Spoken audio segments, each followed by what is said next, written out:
Hi everyone, Georgetown Soaps here. I am testing yet another fragrance for BeScented. I feel like all I am doing these days are testing fragrances.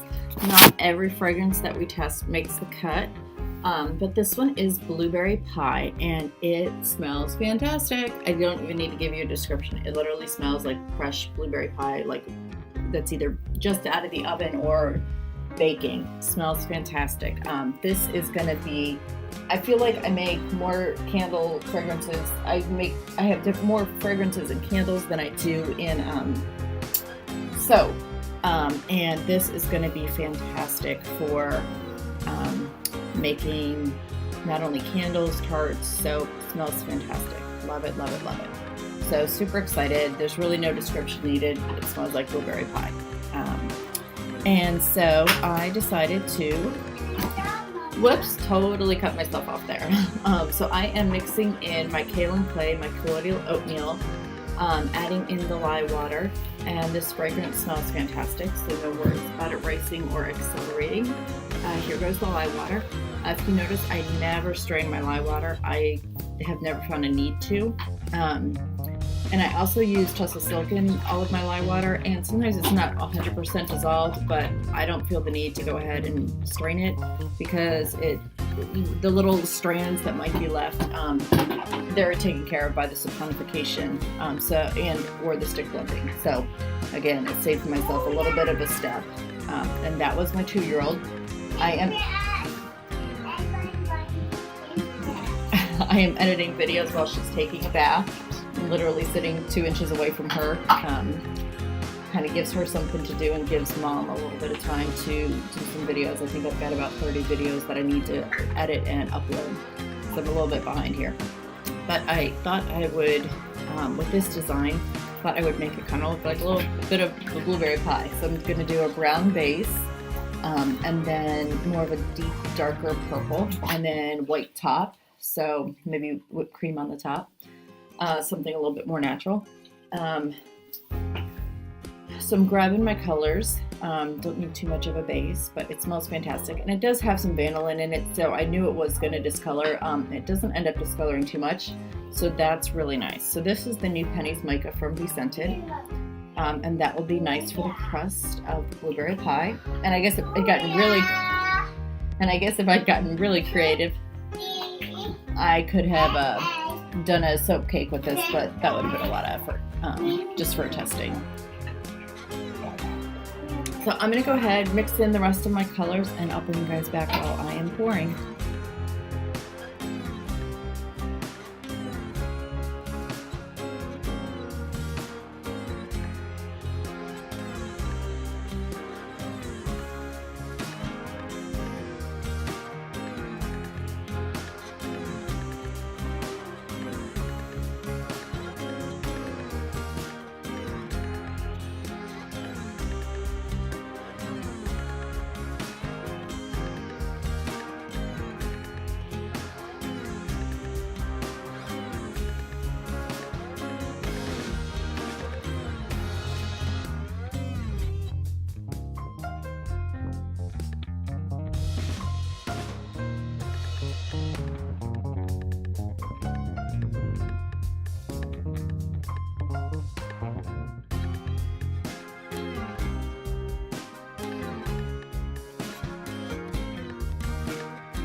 All right, and to keep the kind of layered look, I did intentionally pour the brown, and then I decided to mix in my other colors. Now, I'm not gonna lie, this color is a color that I had not gotten from BeScented,